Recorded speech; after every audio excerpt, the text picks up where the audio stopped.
Welcome back to the Britannia Coin Company. We're a coin dealer based in Royal Wootton Bassett in the UK. In today's video we're going to be looking at some factors which make certain coins valuable.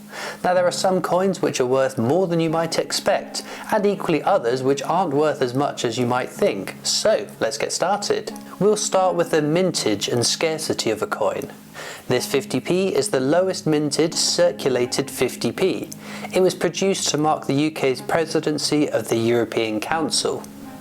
It was released in 1992, 5 years before the 50p was reduced in size to the type of coin that we know and use today, which means this one is no longer actively circulated, so is no longer the lowest minted commemorative 50p in circulation.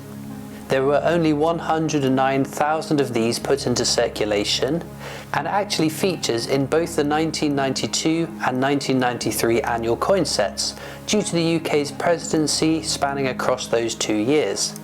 The coin is the reason that those sets command a heftier price than other similar annual sets released either side of them. The coin itself sells for between £45 and £60 for a circulated example, which is quite the markup for a 50p piece. Now the coin I think most people were expecting to see as the rarest 50p was this one, the Kew Gardens 50p coin. This was released in 2009 and still circulates to this day. In fact, one of my colleagues found one in her change earlier this year, so it's definitely still worth looking out for them. With only 210,000 of these coins produced for circulation, there was almost double the amount of the EU presidency 50p's, but in terms of value it can sell for up to £200, which is significantly more than the scarcer EU presidency 50p. This is a bit counterintuitive, and it's a great example that there are multiple factors which come into play when determining the value of a specific coin, not simply being the amount that were minted. The popularity of a theme of a commemorative coin can play a factor too. A great example of this is the Jemima Puddle Duck 50p.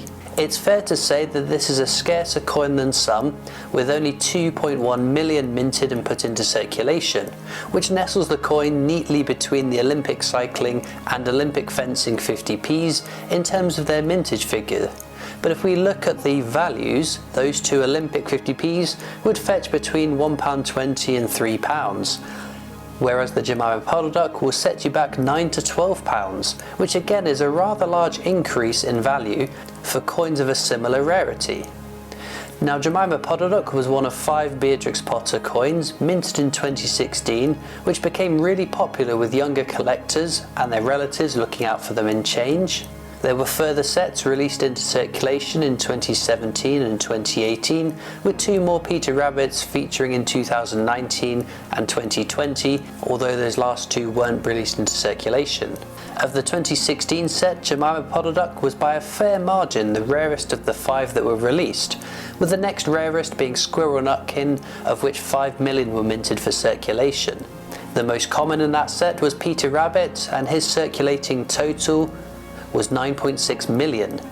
This makes Jemima Puddle Duck the bottleneck of collecting this set, which can then translate into the value being inflated simply because enough people are looking to complete this set. The media coverage at the time, declaring this the rarest coin of the 5 released, also inflated prices, with individuals looking out for them to sell, now in the knowledge that they were sought after coins. And this is the same with the Kew Gardens 50p. The near constant publicity that the Kew Gardens 50p gets whenever there's an article in the mainstream media about coin collecting helps more to be able to recognise it and its value. The age of a coin can have an impact as well. An historic hammered coin minted hundreds of years ago is a piece of history that one can hold in their hand. To have survived either underground to be rediscovered by a metal detectorist or stashed away and rediscovered centuries later, the age and history around the coin will add a premium onto these. Don't think though that all and every hammered coin is going to be hugely valuable though, because in a time before contactless cards, with physical cash being the most common way to pay for goods and services, there would need to have been enough coinage struck for all to use. However, a scarce, old or ancient coin, one that is tricky to get your hands on, or of which very few have been found, again starts to pull together a number of the variables which then influence the value of a specific coin.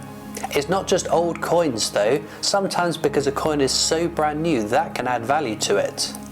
If we take this coin for example, the Benjamin Bunny 50p, minted in 2017 and holds the title of the most common commemorative 50p currently in circulation. It is a coin that's only worth face value, in this case 50 pence, because there are 25 million of them out in our change, and you're very likely to come across it, more so than any other commemorative 50p. However, when first released into circulation, as with any new coin, collectors wanted to fill that newly created gap in their collection, and plenty of them were sold for over face value at that point. Now it's worth stating, not at the kind of prices that you would purchase a Kew Gardens 50p at, but enough selling for up to £5 at the time, which in hindsight is a terrible investment. Another reason that newly minted coins for circulation might sell for more than what they are actually worth is because the Royal Mint released mintage figures a year or two after the event, so until then, a lot of the time, collectors are having to guess whether they think a coin will be rare and a good investment or not. More recently, the Royal Mint has given us indicative mintage figures, or a limit up to which they would strike the coin to, which does take some of the mystery away, but we are still waiting for finalised mintage figures for a number of commemorative coins struck for circulation, and it will be interesting to see whether they hold their values or lose some ground when it is certain exactly how many were made. There is of course the physical metal that the coin is made of, which will influence its value. A circulating coin of cupra nickel doesn't hold much metal value over that of its buying power, but if we were to look at some silver, gold or platinum proof coins, then this is when the precious metal creates added value. A silver proof 50p, depending on the spot price, contains much more than 50 pence worth of silver, with a weight of 16 grams, so check out the price of silver where you are today and you can see the metal content value of a silver proof 50p.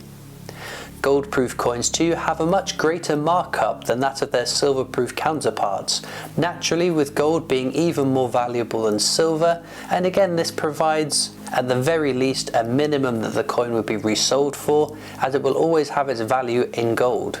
If we look at a gold hammered coin then, it has value for its age and historical significance, it has precious metal value, but another factor is that a gold coin would have held a higher value at the time of use, and thus less would be needed because the more commonly used coins would and still remain to be the lower value coins. So the larger the weight and the greater the value of the precious metal, the less will be needed, reducing how many would have been minted at the time.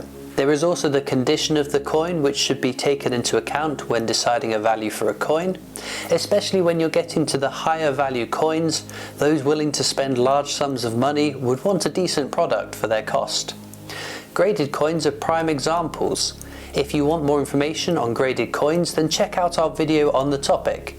But to put shortly, when a coin is graded, it's given a numerical score from 70 being the best quality to 1 being a poor example of that coin.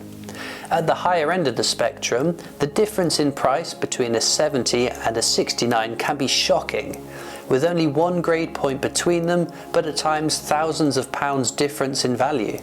Now again, sometimes the condition is not the prime mover for the value of a coin, as if a coin is sufficiently rare and desirable for other factors, even a less than pristine condition coin can hold huge value.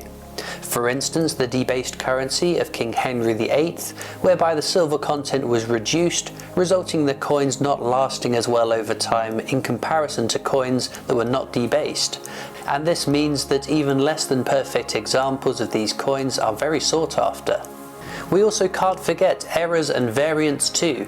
Take for example the 2011 Olympic Aquatics 50p coin, one that you might find in your change and that sells for between £1 and £3. But this was not the original design, this was. Can you spot the difference? You'll have to look closely at the face of the swimmer. The coin that went into circulation and out into the carded sets have a clean face, whereas the initial design had lines over the face of the swimmer on the coin. This was changed at the very last moment, at such a late stage that some of the original concept had been already struck, with this variant being a coin that we sold earlier this year for £2,500, a huge difference compared to the aquatics that you'll usually find in your change. Or what about the 2015 World War I Navy Centenary £2 coin? If you look at the top of the mast of the ship, you should see a nice clean strike.